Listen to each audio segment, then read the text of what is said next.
uh, the specific location of mills and how this would be beneficial in determining the supply chain and the cost that adds up.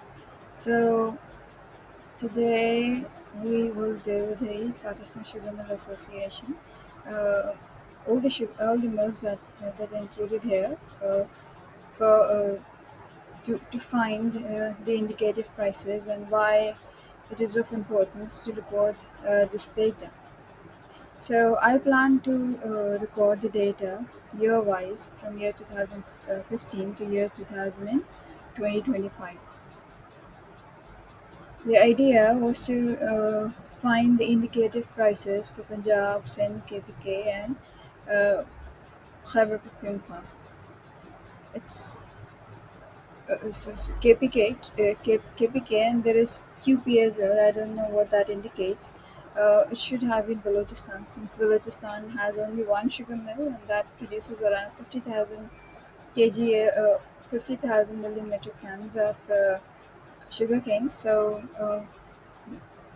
perhaps this could be the reason it's not recorded here. Then in the Pakistan Sugar Mill Association's annual report. So now, what are the indicative prices? Indicative prices are the prices that are set by government on 40 kg of sugarcane. So let's say it's 40 kg of sugarcane and sugarcane, right? And it equals that in Punjab, 40 kg of sugarcane is going to be sold at 180. Uh, is going to be sold at PKR 180 for 40 kgs. So now that is PKR 180 for. Now, when you divide this, let's say you divide 180 for 40 kg. So, how many per kg of sugarcane is going to cost? Let's say you said you are going to divide 180 with the 40 kgs, right? So, let's apply the formula here, and we are going to get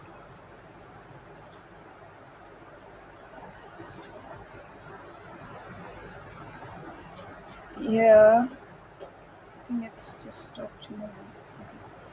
So, we are going to divide 180 divided by, or we can just select the cell divided by this number and we get.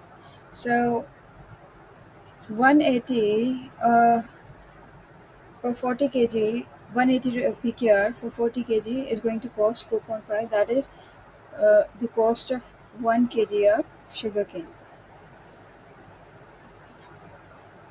right? So similarly, it goes same for the Sind. If you apply 172 here, the price in Sind is 4.3, and for KPK, if you say it's 180, the price of sugarcane is 4.5 kgs. So uh, now, idea to why are we studying this?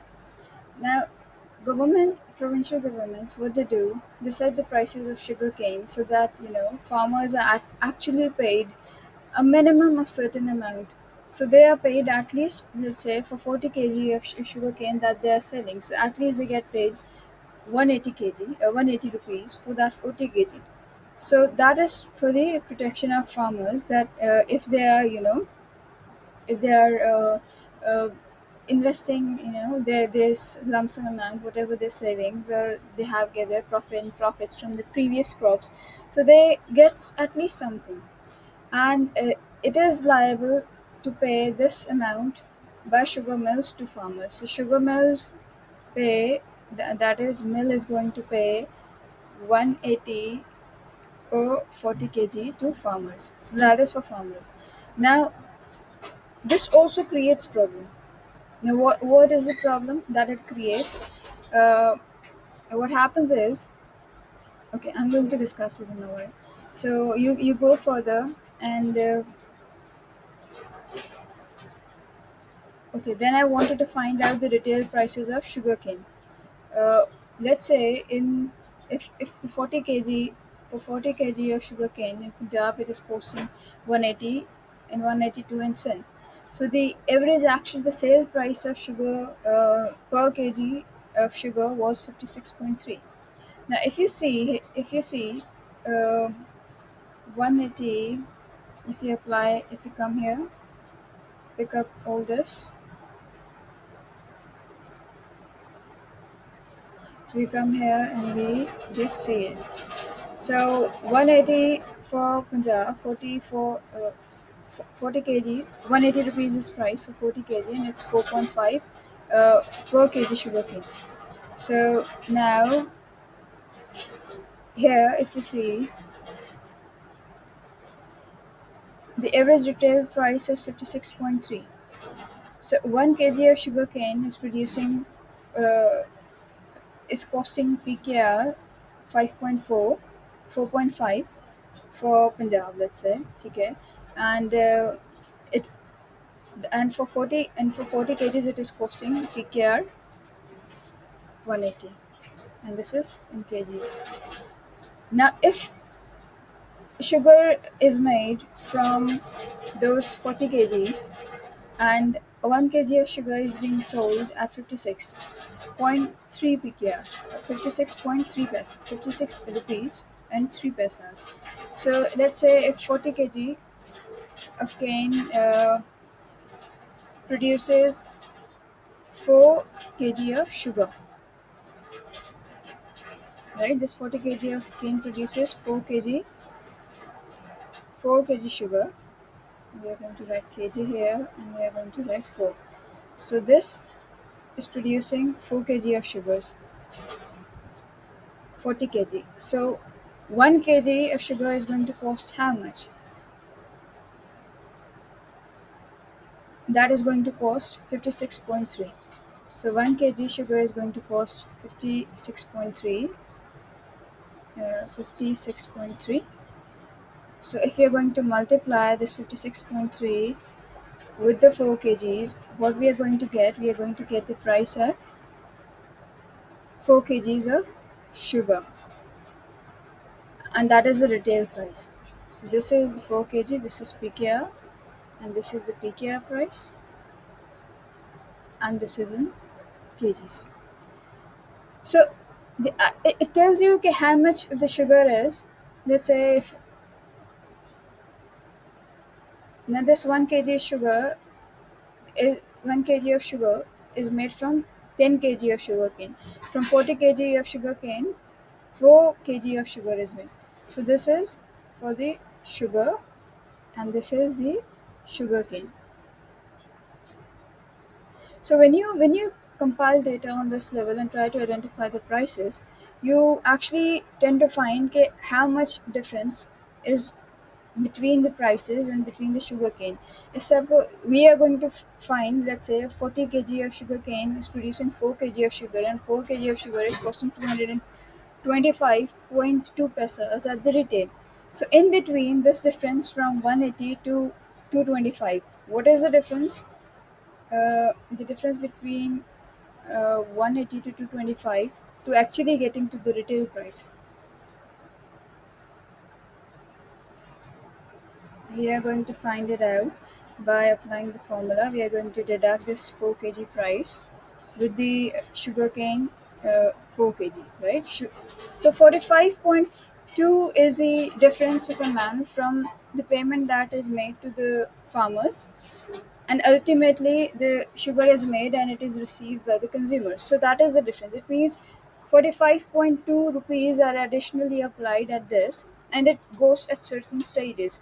So once farmer are paid 180, then the mills are paid some amount from this, then for making the sugar, then the tax is also applied from here, then broker is also paid from this, then it goes to the retail, and then finally it this is the whole cost, and it goes to this much amount in total to the consumer.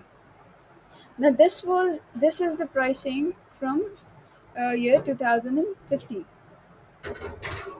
So this is the idea to map, to find out the data for this and find out the actual average prices per area, or at least per province, to find out how much of the cost in between is being incurred. Okay, so this was the idea. over here and average retail prices, and why recording this data that I thought was essential. Now, coming to the retail price of sugar and good. So, with the sugar, so when the sugar cane is crushed, right, by the farmers, there are several products that are produced from during crushing of sugar cane by the mills. Products are sugar, the molasses, and you have gur, and you have the syrup. That those are the byproducts. So consumers usually get this, but mills also get profited from this, from the quantity, from certain quantities, and the prices of sugar that these generate. So ultimately, now with the indicative prices, there has it's the intention of government is the farmers get duty paid, so they cultivate the sugar cane in proper quantities and the prices, and they get paid accordingly. And the mills, they produce the sugar, so they get profit from here. They're not getting the byproduct, other byproducts they make for it. So, so between the provincial government or government and the farmers and the mills, there is this you cannot say conflict, but they all are trying to find that bliss point which does not make any policy perhaps for setting the prices go in someone else's favor much. So they all are trying to find a space for perhaps for themselves. So they no one gets it does not make costly for all, right? Costly or not beneficial for all, or also not ensuring that the policy such as does not make one group profit more over the other. So this is the you can say a dilemma with the indicative prices. Now, while the indicative prices benefit the farmers, but they and try to maintain and protect a certain important essential uh, you can say a sector of Pakistan's agriculture economy, because we are an agricultural country. So that's important as well. But when we set the indicative prices, it also creates other problem. It's just like thinking, let's say you are setting the monetary policies. Yes, when you set the interest rate a bit high and you set the interest rate a bit low, it affects multiple points.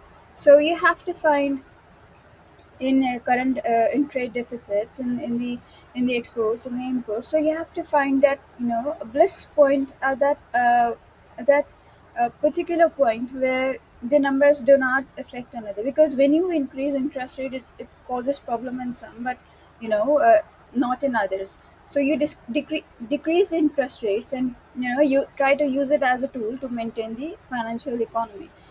In this way, the indicative prices are to be set on certain amount, so that it protects all the mills, the farmers, and the consumers, and everything that is in the supply chain. So, and it does not make it costly for one and profitable for other, and profitable for one and the costly for the other. So this was the reason. And so what happens is, when the indicative prices are not, thoughtfully made, by keeping the whole design of the supply chain into consideration, just picking the few points on in the supply chain, and not all. Sometimes it happens by mistake, we miss something. So it creates the problem in the whole cycle, and that ultimately affects the economy and creates either shortages, or excess, or the prices get higher, or they get lower, and the farmers, it then costs to the mills, because when it's lower, it costs to the mill. So that is, we are going to cover how the prices are, and all this processes in the next details video that I'm going to make. Just this was just to document this process of my exploratory research, how I came here, and what was the idea behind gathering this uh, data, and how it's going to come into work while doing the research. So some of the notes were recording sugar indicated prices and analyze the trend over 10 years time that we have done. Sugar indicated prices are usually set for 40 kgs of sugarcane, and 40 kgs are 1 month and month. That is the local measurement metric. And retail prices of other byproducts, profit cost to mills and farmer that we have discussed. Indicative prices reasonable payment to farmers, but also poses problem with natural principles of economics, demand and supply. If all factors are not taken into consideration. So that we have discussed, and this is uh, this is all for today's video. And the next is sugarcane plantation area yield, and we are going to discuss briefly okay, why I thought to incorporate this data in the first place while doing the research. So that we are going to do in the next video. Thank you.